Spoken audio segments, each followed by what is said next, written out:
Welcome back to another episode of Fantasy Football RPG. I'm Mike. You hopefully already know that, but you'll notice there's a handsome man with an Alan Lazard jersey behind him.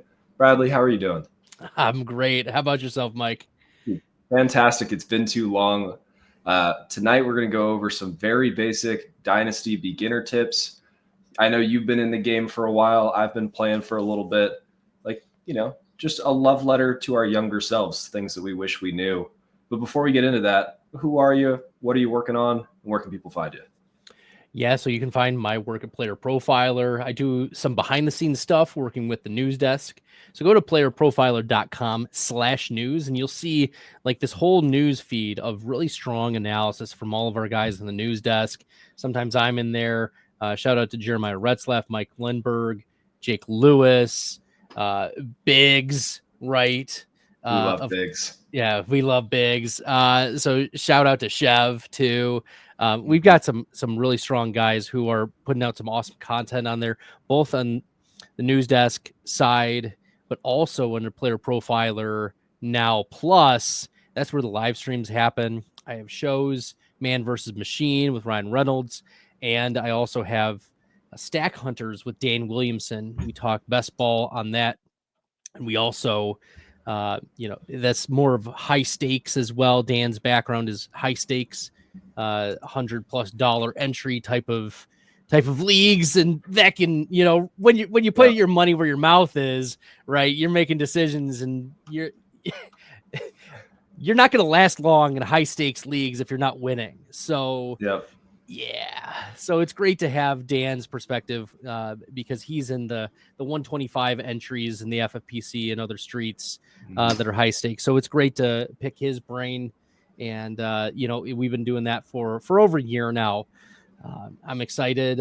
We're gonna do some draft coverage as well. The NFL draft is coming up here at the end of April, and Player Profiler is gonna have some amazing content for you. Cody Carpentier is going to be there with us, and it's we're doing really well. Player Profiler is in good shape, and I'm blessed to be in the role that I am and participating and doing the things, right, Mike? Like, this is when I started out with content, it started very humbly. Like, I just started with projections. I saw a tweet from Mike Clay, and it was like, we are here are my projections for this year. And I thought to myself, all these are numbers. Like, I'm a math guy, I could do this. So why don't I just make my own projections and see how far off I am from Mike Clay? And so that was like the beginning of it. And then fast forward, here we are. Like, I appreciate the invite, Mike. It's been it's such an honor to be a guest on podcasts like this. So thank you. Yeah, it's great to have you. I know you're shouting out all sorts of people over at Player Profiler. I have to shout out my boy Trey, former Last Word on Sports great. Let's go, Trey. Big dog. Go George Pickens. But first Dynasty tip to get into, don't join the high stakes leagues before messing around in the low stakes streets. Yeah, crush the low stakes before you jump into the high stakes. Like, work your way up. There are incremental entries that there's the $5 entries, there's the $10 entries, there's the $25. You can work. FFPC has $35 entries. I'm in a couple $100 Dynasty leagues on Sleeper. I'm in one $250 entry Dynasty league that I inherited. It was sold to me. That was a 250 entry. I took over Theo Greminger's and Billy Muzio's team, so that's a lot of fun. There's some real sharks in that league, so we're gonna see if I can pull some magic this year. But I've been shifting, Mike. Actually, I've been doing fewer and fewer Dynasty leagues that are not best ball. Just so I can increase my volume of play. One of the things that, I was talking with you in pre-show, I'm a principal by day. I only have so much time to do things in terms of lineup setting. So I've been dabbling a little bit more in the Dynasty best ball streets over the last couple of years. That's always a good time. We're going to talk a little bit about how to build for the long term and things like that later. But if what we just said all sounds like gibberish to you, let's back up a little bit. How do dynasty leagues work, and how is this different from a normal fantasy football, like a redraft mindset? Yeah, that's a good question.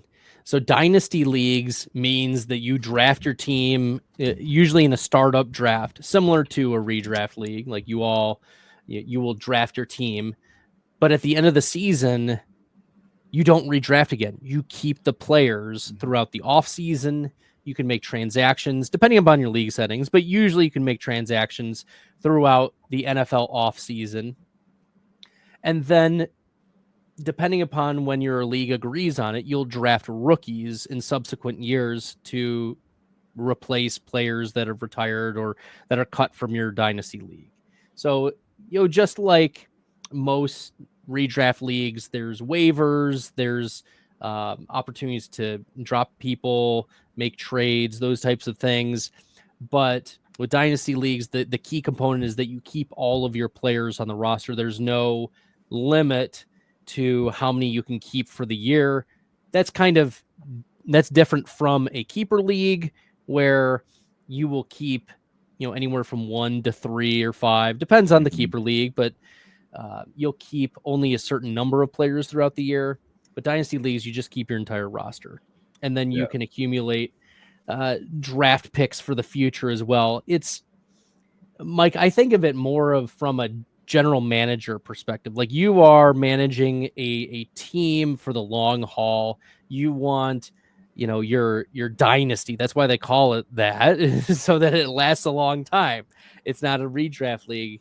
And so there are some different strategies and some different player values that you need to keep in mind as you are, entering your startup draft, as you are drafting the rookies, and just knowing your league rules and those settings for dynasty, because some may vary from dynasty league to dynasty league, but understanding all of those components are a key to winning. Yeah. I like talking about roster construction there. There's all of these different rules. The RPG listener leagues are wild. Some of them have no starting spots. They're all just flexes. So there's no running backs, no wide receivers, no tight ends. But then it's like 3-point tight end premium. It's wild. And there's other ones where it's very basic, but the bench is 55 spots deep. So you're rostering, like everyone was like, Stone Smart Dynasty Stash. I'm like, he's been rostered for 3 years now. Right. So know your league settings before you go into it, because that will affect how you attack that startup draft. Right. Let's talk about how to build for the long term. How do you value different positions? How do you try to construct your roster? Let's talk about most dynasty leagues that I've seen. It's 1 quarterback, 2 running backs, 3 wide receivers, a tight end, however many flex spots, and then a super flex spot. How do you value different positions, and what do you try to build around there?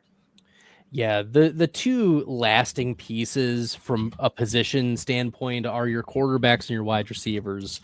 Those are the longer term pieces. We've seen the longevity for those types of players last for a decade. You can have a wide receiver produce for a long time, from 22 to 32. We see Devontae Adams even right now being a nice little value, and he's been doing it for a long time. The elites stay elite. That's something that's very interesting, that some players are just built differently. So right, they're just That's built true. different. Derrick Henry, right. He's an absolute beast. But with regard to these quarterbacks too, they can have 15-year, 20-year careers and put up just consistent numbers. And so the wide receivers and quarterbacks will last longer.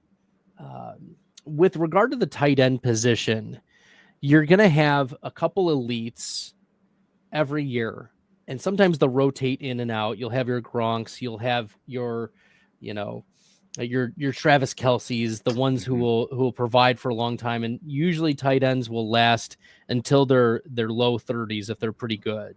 Travis Kelce's 35 and he's starting to show signs of slowing down. But even like the Tony Gonzalez's, if you want to go back to that far, Tony Gonzalez or Jason Witten, those were all like top 10 tight ends even when they were 35, 37 years old. So they were still producing for you for a long time. So it's okay to take shots on like an upside tight end that you don't know who's going to hit, but also pair him with a Zach Ertz. Find someone who is consistent that may be able to withstand you missing out on a high flying tight end, whether or not one of these rookie tight ends hits this year, or whether we knew Brock Bowers was going to hit. Maybe it's Michael Mayer who was going to hit a couple years ago. We didn't know, right, if that was going to happen.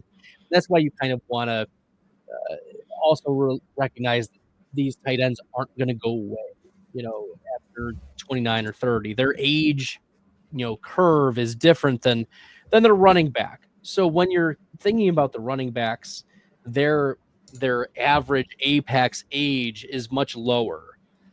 Usually because they're touching the ball more, they're taking more hits, they're making more juke moves, those types of things that decrease their longevity.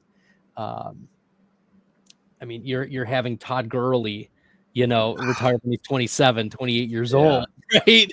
It's tough.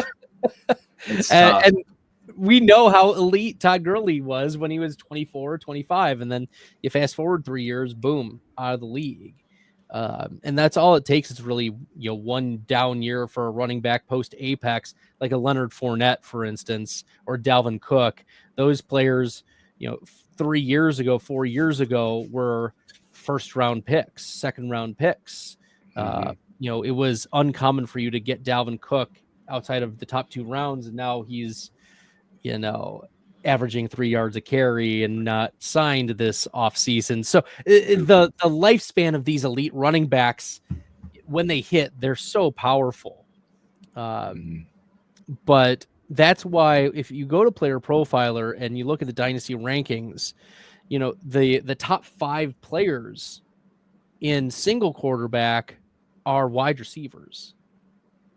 They just last longer. You don't get until the next, flex player is Jahmyr Gibbs at number 6. And that's because he's 23 years old and he just pulled off. He had the most fantasy points last year. And he was splitting carries with David Montgomery. So a part-time running back is the RB1 overall. Yeah. That's the wild thing. So you've got, Gibbs, Bijan, and Genty is our 8th player overall, our RB3. But that's, these are players, the running backs who are pre-apex. They're 23 years old, Bijan and Gibbs. Genty's 21. They are pre-apex, pre-prime, and they're going to be producing for you for a long time. So that's kind of, you have to adjust for the running back apex appropriately, comparing that to they're in the same breath as a Brian Thomas, and Amon-Ra St. Brown, Nico Collins. Thomas is 22, but Amon-Ra 25, going to be 26 during the season. Nico Collins is already 26. The apex for wide receivers is significantly later by at least a couple years. And even when wide receivers fall off, unless they're like a big-bodied wide receiver, they're going to last a while in the league, Mike. So it comes to building for the long term, understanding what is the bell curve apex of these players and how hard are they going to hit. And yes, situation plays into it. Yes, what the player did previous years did to it. Yes, draft capital and athleticism, all of those things play into it. But also, how long are they going to last on your team, and how can you replace them, right? Is there a pathway for you to replace them in the draft? If you're thinking, I'm going to be a competitive team and I have the 110, 111, 112 in the rookie draft, what players am I going to get there that are going to replace what I have currently on my roster? Or can I pivot off and trade one of my late draft picks for someone who I view as undervalued and is going to give me a return? We know we can talk more about the rookie strategy, when you enter your rookie drafts in a little bit, but that's there are ways to pivot. You don't have to feel like you're locked into one strategy or one player needs to stay on your roster for the entirety of your dynasty. Like you can be flexible, you can play it off, you can trade, you can. I've seen three-way trades; those can be a little bit of fun. Those are wild. Yeah, and the creativity and hoping that you're not getting gypped by two other people. Yeah. Yeah, there's always one guy that's just getting the short end of the stick there. I think so. To recap all that, I think these quarterbacks are going to last a lot longer. So obviously they're going to get pushed way up boards. Starting two of them, the value is tremendous. You think wide receiver, well, not you think, the data shows wide receiver apexes are further to the right, which means that you can keep them on your rosters for longer. Once they break out, they continue to stay elite for a longer period of time. Running backs, try to fill in those gaps maybe a little later in your drafts. Or if you get one of those elite guys, enjoy the ride, but be ready to pivot at a moment's notice. Does that sum it up more or less? I think so. In Superflex, I pulled up the rankings for Dynasty, the Dynasty Deluxe for Player Profiler, and their top 5 players in the Superflex are quarterbacks. And, all of these quarterbacks are under 29 years old. So they still have probably 7 to 10 years of really good football in them. Yep. I love that. You started alluding a little bit to rookie draft tips, something that I want to talk to you a little bit about. You said be willing to pivot off of some of those picks. What time frame are you looking at for trading some of your rookie picks? Are you always looking to stick and pick? Are you trying to flip them as you get closer to the draft? Are you making a contending push during the season? Like, how do you value your picks during different parts of the year? Yeah, typically a pick's value is highest right before the NFL draft, or right at that high of, like, as you get closer and closer to knowing where the landing spots are for a player. Like, the closer you get to your draft, the more valuable it is. Partly from the bias of the players who are playing along with you in your league. Like, you are competing against 11 other people in your league. Typically these are 12-team leagues, and everyone has their own vision of, like, how the draft is going to turn out, how these players are going to be. There's a lot of rookie hype. Mike, my Twitter feed is just full of, did you see this player's profile? This is the next sleeper. This is the next best player. Like this, Genty is the next Rashad Penny if he actually stayed healthy. Like, like Elijah Batcher, Malik Neighbors. Right, exactly. So there's a lot of hype and a lot of buildup. An individual spotlight is often put right on these players as we're leading up to the draft, which means that if you know more about the players that are going in that range, you can kind of understand who's not going to be available to you. You might get lucky. You might find that a Justin Jefferson falls when a Jalen Reagor and Henry Ruggs get picked before him, right? You might get lucky. Or so it requires you to do your own research. It requires you to, or if you find a fantasy analyst that you trust, like, listen and read to what they say, and also see what track record they have, and those types of things are always worth looking into. I don't disagree with people looking for fantasy advice.'re watching this video, you want fantasy advice. Like, this is the whole point, right? This is the whole point. But you're the one who's making that decision. You're, as the drafter, you're making a decision. Am I picking right here and saying this is confidently the player that I want, and the range of outcomes that I have is greater than what the known outcome is for, let's say I'm in this have the 208, right? The 208 is interesting because especially if you're in like one quarterback leagues, because you get to you've gotten all of your stud flex players usually out of the way, and then you've gotten a couple of the quarterbacks out of the way, and now you're getting into is the landing spot right? Is the opportunity going to be right? Is the coaching staff going to latch onto this player? Like, there's a lot wider range of outcomes for the back half of the second round of your rookie drafts.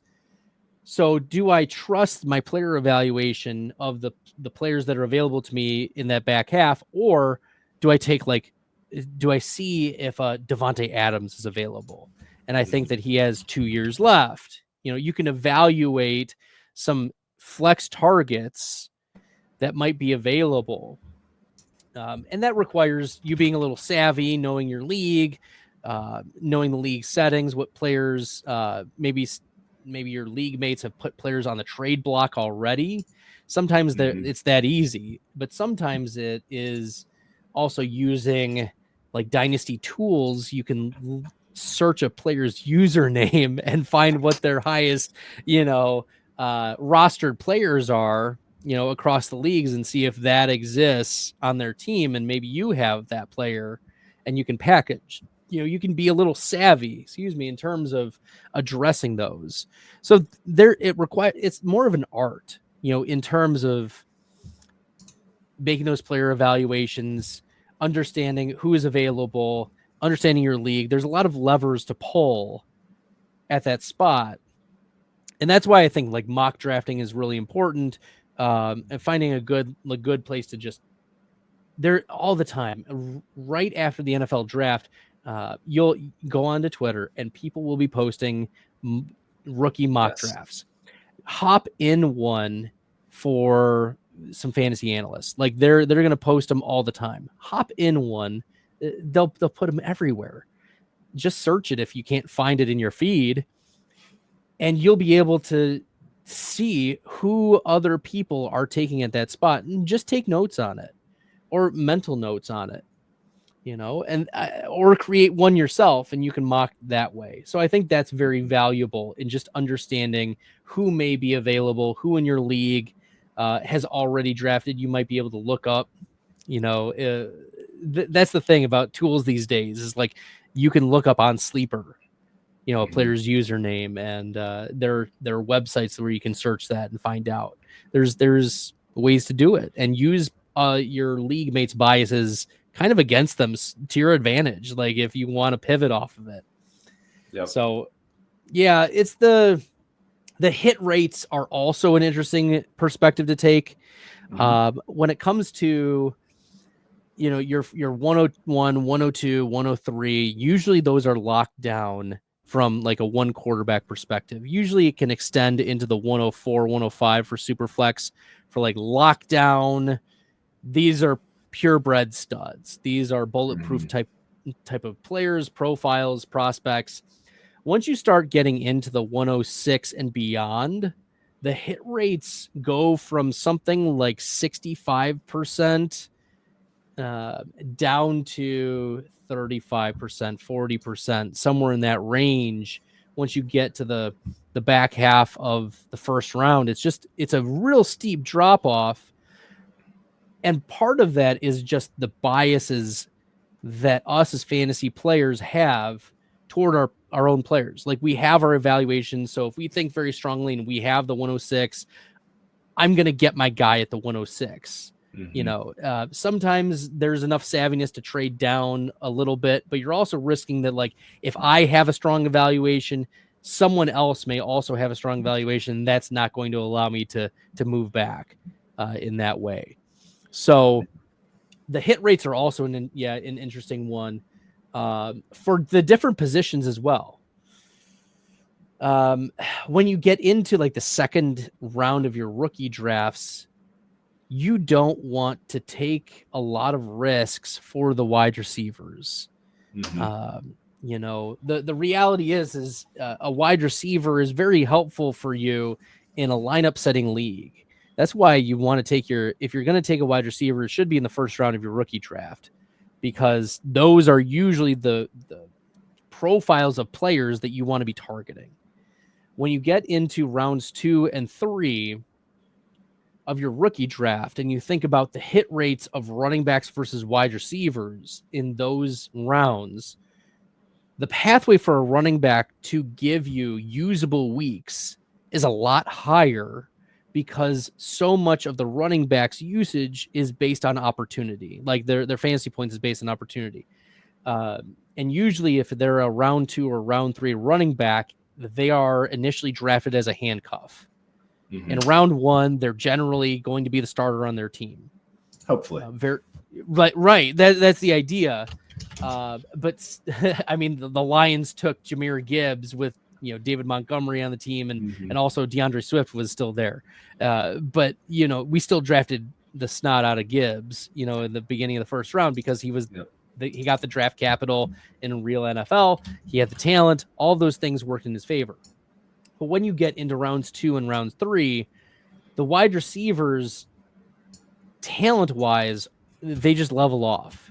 And so it depends on opportunity. It depends on a lot of other things for coaching. Coaching is such an underrated component for how a player develops. Like, I don't think that that's talked about enough. In fact, I have this theory, Mike, that the hit rate of a quarterback, a rookie, like high draft capital rookie quarterback, is very much dependent upon the organizational stability that they are drafted into. I have a nature versus nurture article I'm going to call out real quick. Love it. Go for it. So I went back. This was in 2023, so we have new data there. And I had the team beat writer for this team talk about, like, how is the organizational structure when they drafted this player? What makes them good? Let's see. If they have, so I broke this down into different kinds of situations. So they can either have their skill players around them, their coaching staff, and then what was the other thing? Their offensive line. So breaking down those 3 things to say, like, how good of a situation are they being put into? And then using draft capital to kind of sort. I only looked at first round quarterbacks because those are the ones they take them, they expect them to start. Right.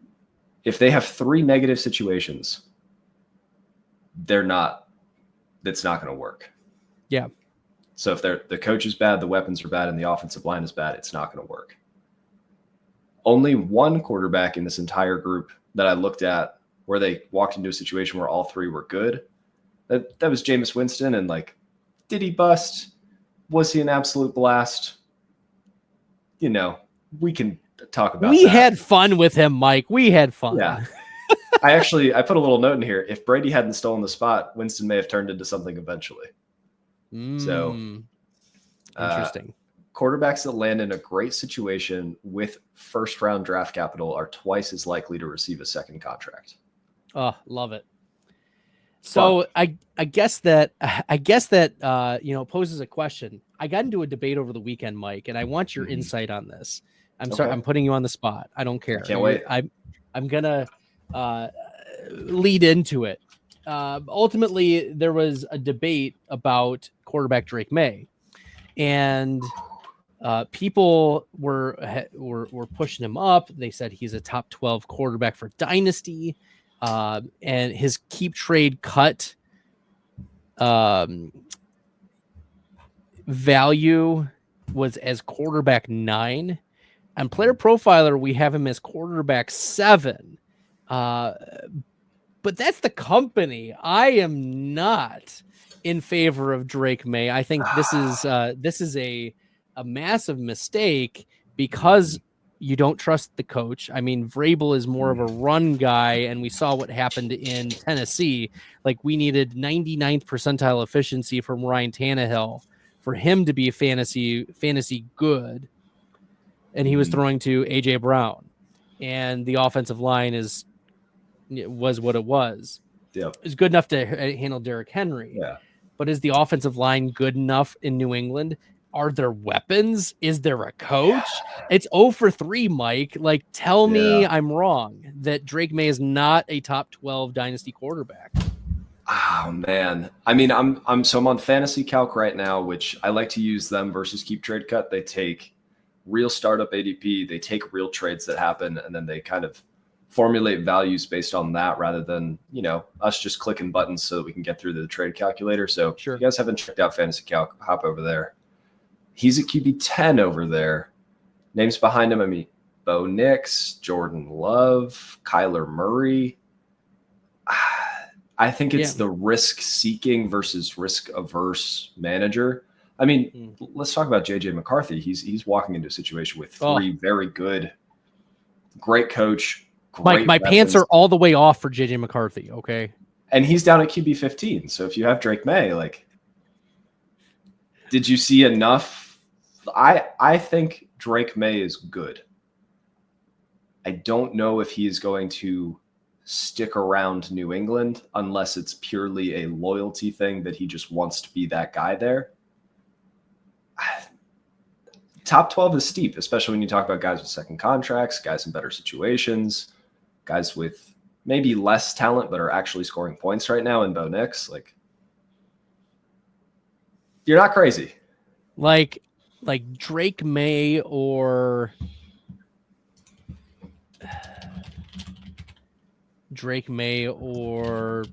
Jared Goff. Oh man.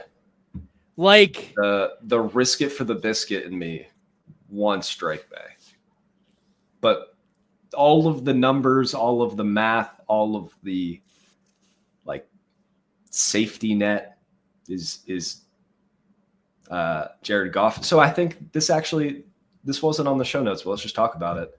Like, how do you balance chasing risk versus just accepting what is already there? Like, are there different times you want to chase risk, or is it just a personal preference? Yeah, I think that does tie into your roster construction. So, like, if a player doesn't pan out, what is your backup plan? What other players could step up? And if you got nothing else and you are taking a risk, that's why I've been again pounding the table for fading Rome Odunze this year.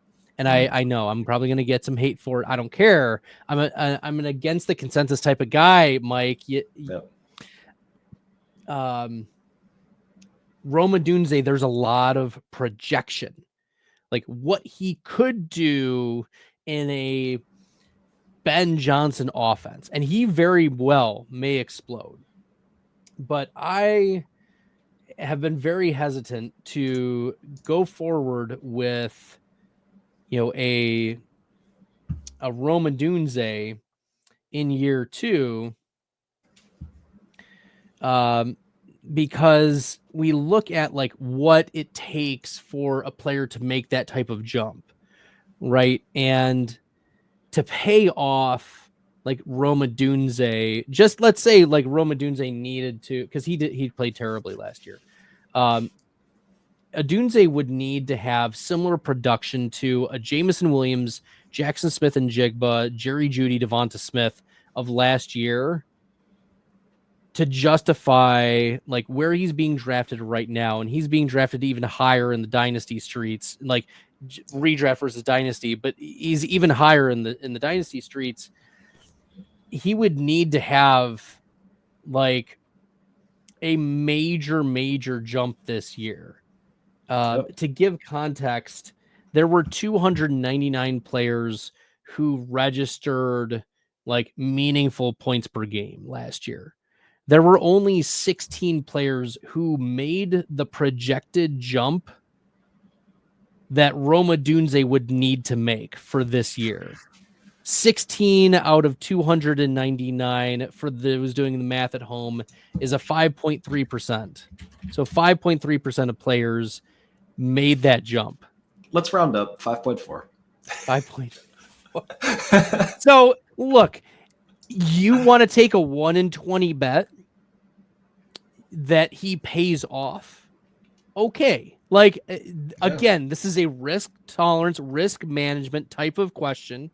And yes, maybe this is a shorter term answer, but you think about like, what's the path? What like Rome Odunze has to do it in year 2 Or what? We're going to be waiting for year 3. Like, he's not a year 3 breakout. He is a top 10 draft capital wide receiver in a Ben Johnson offense tied to the number 1 quarterback, in last year's draft. If he doesn't do it in year 2, he will never do it.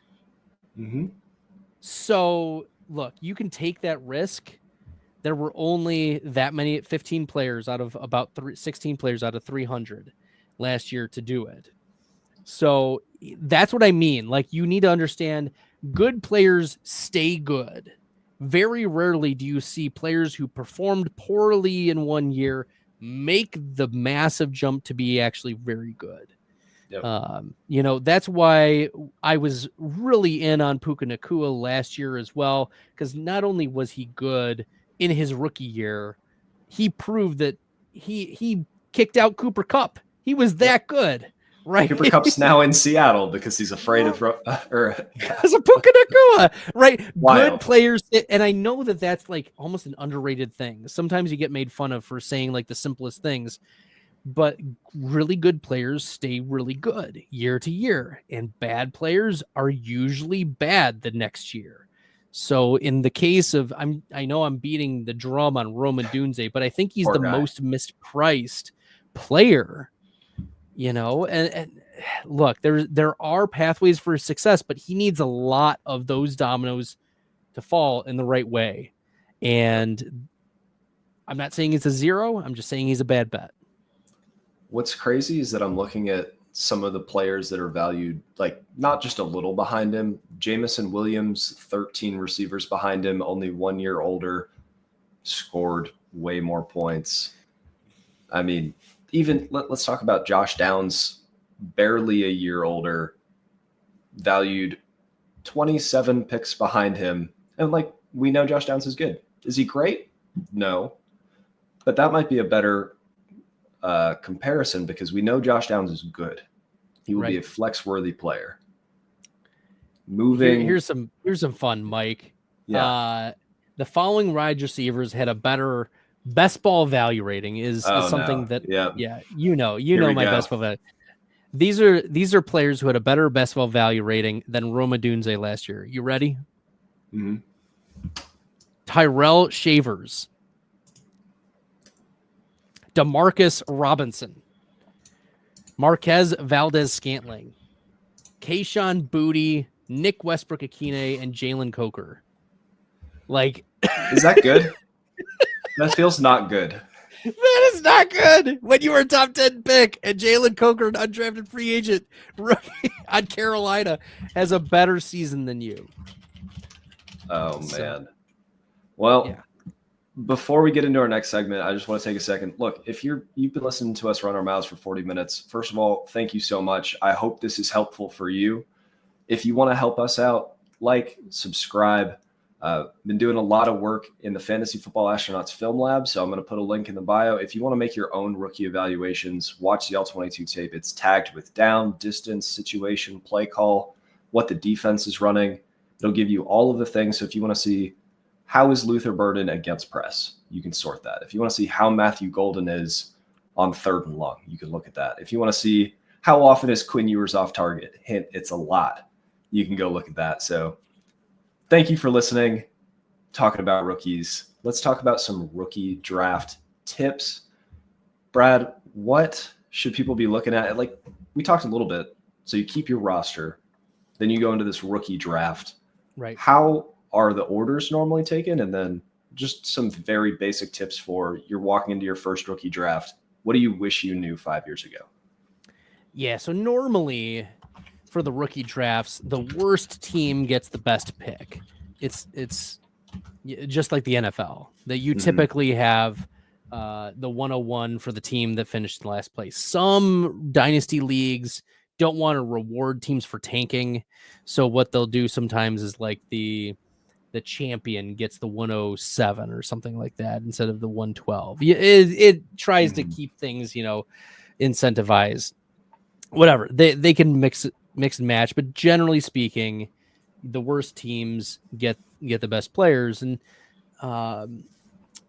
when it comes to making those rookie picks, I'm thinking about who are the bulletproof players, who are the top prospects, where are their tiers. So typically, I talked about mock drafting, but I will oftentimes like just mock draft again and again and again and again to just so I know what are the range of outcomes for getting a player at a particular spot. Like I practice drafting out of the 103, 108, 112. Where can I get those players? And that's really helpful for me to mentally think like and pivot if something doesn't go that right way. Like I notice that a tier falls off. All right. Do I have players in mind that I'm willing to trade to pivot off of this pick? Or do I have such a team need that it doesn't matter if I have the 104 or the 107, I'm going to take this player because I need this. So for instance, I had a dynasty league last year and I had the 103 or 104 and I needed a tight end, Mike. I needed a tight end. Been there. We all do. But Rome Odunze was there, and he was consistently being drafted at the 103, 104. So like that spot. But I was not having it. It's not because I didn't like Rome Odunze at the time. I thought like this could be the pathway, but I really needed a tight end, and Brock Bowers was there. And it just filled such a massive hole for me. I had like nothing at tight end. I had zilch. I was starting like, I don't know. I don't want to say like Tyree Jackson at tight end, sorry, I love Tyree Jackson, but he's, I was starting like Tyler Higbee, right, at tight end, and it was not good. So I knew I needed to fill, like, it was a massive point of need, and I wasn't going to be able to access tight end elsewhere via trade. So like that's the move that I make. I felt like Rome and Brock Bowers at that time were pretty close in value. So then I just said, you know what, I'm going to make myself a competitor by filling this need. Sometimes you're not in that spot, and sometimes you just take the best player available for value and then see if you can trade him later. Or you can even say, like, in your group chat, like, this pick is on the block because maybe someone else wants them badly enough and you're willing to field offers for it. And usually, though, like, I'll attack wide receivers and the elite running backs, those high-profile players at the beginning. But really, I'm willing to take shots on wide receivers near the end of the first round as well. Like the Xavier Worthies, I think were worth a shot of taking at the back end of the first round. Those were very interesting. Or even the Rashee Rices of the world a couple of years ago, like that was worth a shot because of situation, because he was talented enough and he got the draft capital. It was a check sort of thing. Once you get into the mid-second round and beyond, I mentioned like running back galore, but that's how you win at this game is like you might have a one or two studs of the running backs, but you need to fill in your RB2. It's kind of like the waiver wire in season, right? You're just, but you have to create for yourself your own rostered waiver wire because of how deep some of these dynasty leagues are. You just don't know which running back is going to hit when. So that's where last year I was just hammering Blake Corum. I was hammering, Trey Benson. I was hammering like these guys that didn't hit now, but guess what? Kyron Williams is a year older. James Conner is a year older. And yes, they didn't hit in year one, but they still have the draft capital. The team didn't move off of them, at least yet. Like we'll wait and see in the NFL draft. Right, but they're still day 2 draft capital running backs. And that's what we're trying to hit. So like this year, I'm imagining like a Cam Scatabo probably gets into that second round. And I'm very interested in like that type of player. An RJ Harvey is probably going to be, a second round running back in your dynasty league. Dylan Sampson. Maybe I'm off, in terms of that, but even like the third round running backs might take a little bit of time. We think of Chuba Hubbard from a couple years ago. It took him a couple years to hit, but if he was on your Dynasty league, you didn't have to pay anything for him. And he just sat and sat and sat, and finally, boom, he hits. And so I think a similar pathway for an Ollie Gordon or an Isaiah Pacheco, those types of players that were not initially drafted very highly in your Dynasty leagues and the rookie drafts, are the ones who are going to hit. So like a Tyrone Tracy from last year, that was a nice little 3rd round pick. Sometimes Tracy was falling into the 4th round. Very rarely was he in the 2nd round. But those are the types of players that like you are stashing running backs for the long term, and you're allowing the staples, your bedrocks, your foundation, your cornerstones of quarterbacks and wide receivers to just hold you down. And then you can fill in the gaps with the running backs and the flex plays that present themselves week to week. Yeah. I love the idea of keeping a bunch of backup running backs because an injury happens. Everybody's going to rush to the waiver wire in redraft fantasy football. In Dynasty, you have those guys rostered already. Also, you're a big math guy. So I pulled up, I did articles on hit rates of different positions based on their draft rounds. Sure. This was from 2011 to 2021. Wide receivers hit at a 2.8% clip. Is that good? No, that is not good. Running backs on day 3 hit at a 9% clip. Still not good. But it's 4 or 5 times the rate. So that is a much better bet to be making. Like once you hit the 2nd, 3rd round, 4th round, like you're looking at day 3 prospects. Just take the running back. Yeah. And worst case scenario, they're handcuffed the 6th round on your roster. Best case scenario, you have a gold mine like a Bucky Irving. But yeah, the often the counterexample to this, Mike, is Puka Nacua, right? That he was a day 3 pick and he just so happened to land on the Rams and he came out of nowhere. Bull crap, Mike. He did not come out of nowhere. You just weren't paying attention. We also, like Mike, have to take into account what teams are drafting. Yes. Like, organizationally, we talked about organizational stability for quarterbacks. We can talk about organizational stability for other positions as well. Like if the Rams are drafting a wide receiver, they have plans for them. Like, heck, they just extended Tutu Atwell. Like he's going to get some work. They moved on from Demarcus Robinson. But Puka Nacua had the highest PFF receiving grade of any player in college football when he was coming out. Yep.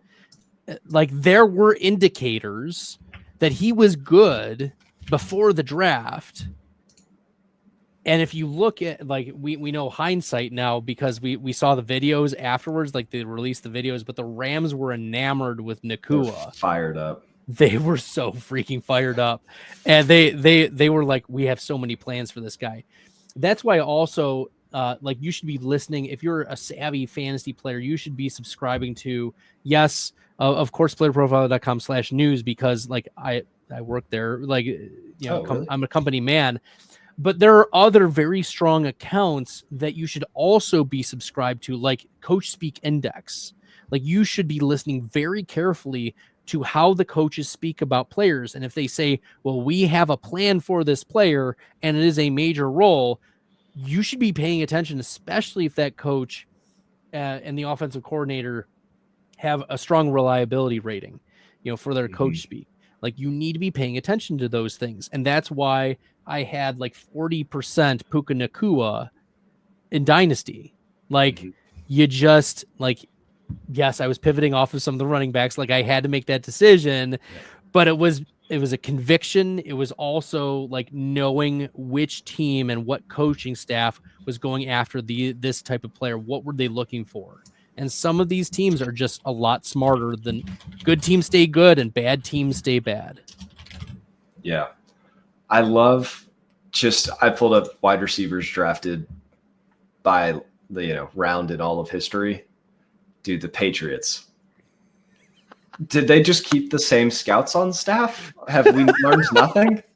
Jalen Polk, Javon Baker. Oh, so good. Let me pull up some other names. Jalen Polk, Javon Baker. I will say I like Javon Baker, but the off-field buzz, I was like, oh no, this is scary. Butte, Douglas, I love Pop, but again, not great. Tyquan But there's no ceiling for Pop. That's the problem. Yeah. Is like, we talked about Drake Maye earlier. He has 3 X's against him, and his best receiver is Demario Douglas. Like, oof. Trey Nixon in 2021, N'Keal Harry, Braxton Berrios, Malcolm Mitchell, Devin Lucien. Don't blaspheme Braxton. We love some Braxton Berrios. We'll call. I'm back to 2013. I haven't found a single hit. I'm back to 2010, 2019. Bad teams stay bad, Mike. Oh wait, they drafted some guy named Julian Edelman as a quarterback. Yeah, but it'll work. So let's speed run real quick. We're gonna try to keep it under an hour. I'm sure the people are tired. What are some common beginner mistakes that they should avoid? Sometimes you're overthinking it. Like, generally coming into this space, who are the good players? Who are the bad players? Who, like you don't need to overthink it. I think a common mistake is to put so much projection into your plays. Like, you just need to sometimes just take the gimmies. You don't need to, sometimes there's that projection. So there's only so much weight or risk that you're willing to take. I think that's one. 2 is don't get caught in the weeds in these these startup drafts. Like, do you trade the 32nd round pick for the 39th and the 40th pick? Like, guy, come on. You don't get caught in the weeds. Don't get caught in the weeds. Like, it's that's something. I would say, know your roster construction. Look ahead at what's won in the past. Like, maybe the scoring settings are slightly different, so pay attention to all of those things. Keep in mind the roster construction, not just from a settings perspective, but also I've talked and you've talked about the age apex as being something that we want to be cognizant of, right? Derrick Henry is getting very close to the age apex. The Alvin Kamara's of the world, very close to the age apex. James Conner, Aaron Jones, those players, you should not be overloading your team with those types of players. You can have a sprinkling of them. That's fine. But there's only a certain capacity that your team can withstand for the short term, because as we talked about, you should be hammering elite prospects in the first round of your rookie draft. But if those aren't available, the running backs that you draft in round 2 and round 3 have a higher hit rate than the wide receivers. But as you said, only 9% in these later rounds, right? So we're looking at, it's hard to piecemeal that together if you're taking so many zeros in projected year 3, because you could see Derrick Henry and Alvin Kamara and Aaron Jones all being out of the league in 3 years. So what's your plan? Yeah. Have a plan. Yeah, have a plan. First and foremost. It's okay. If you take that player, it's okay. But what's your plan if they're gone in 2 years? If they're gone in 3 years? Do you have a younger... Can you pair Derrick Henry with a... Trey one Benson. of the... a Trey Benson. You're probably not going to get, an Omari and Hampton, but maybe a Bucky Irving. Can you pair it with somebody that is going to be around for a little bit? You do have to do your research on the players. You do have to do it. You have to know that Tyrone Tracy's 25. Even though he was a rookie last year. You need to know these subtle things where, yes, Tracy just got work, but also he's probably at apex right now. Mm-hmm. So his lifespan is not going to be the same as, a rookie from last year. That would be younger. There were not a lot of great running backs last year, so it's tough. No, It's Bucky Irving again. No, yeah, it's Bucky Irving again. Look, but that's the idea, is the understanding that there's like Dylan Sampson in this class who is not 21 years old yet. Understanding those players will be around for a while. Yeah, I would say, don't get caught in the weeds. Do your research on the league mates that you're in as well. Maybe you can glean some information from some of those websites where you can search up like rostership percentages, and you can use some biases against them. Yeah. I think when you're looking at like, what does it take to win? Even if you put chips in for year one, like how bad, like you're not doing this as a redraft league. Like the beginner mistake for some is that their attitude is, well, I'm just going to take these players who are really productive all the time. You do need to mix in the Zach Charbonnets of the world. Like, yes, Zach Charbonnet hasn't really hit consistently, but he's provided some flex weeks when Kenneth Walker's been out and he has the draft capital. He's been productive enough. Like, mixing in those types of players are necessary for you to like withstand long term, even if you put chips in for older players like Christian McCaffrey, because McCaffrey, as we've already seen, multiple injuries cost him seasons, plural, and he's on the wrong side of the age apex, even if his ceiling is still the RB1 in a season. Yep. I am just going to call out, so my only tip, I know we talked a lot about valuing age and mixing in a little bit of youth with your roster, but something that I did as a young Dynasty player is that I overvalued age. So I wanted all of these super young players because I was like, oh, maybe they haven't broken out yet, but they're going to, or maybe they did break out, but it was mostly on touchdowns, which aren't that sneaky or sticky. Right. I'm gonna call out a couple of top 24 receivers from 5 years ago. Allen Robinson, Tyler Lockett, Robert Woods, Chase Claypool, Marvin Jones, the Nelson Chase Claypool Aguilar. One hurts deep, Mike. That cuts deep. I took him, I think, second or third round in a startup right after that season. Juju Smith-Schuster and William Fuller V. So nobody's heard from William Fuller V in 2 years. He doesn't exist anymore. The mysterious finger injury just poof. Yep. Yes, value age, but make sure you are valuing age in players that have already fully broken out based on yardage, targets, usage, those sticky things, rather than the Chase Claypool.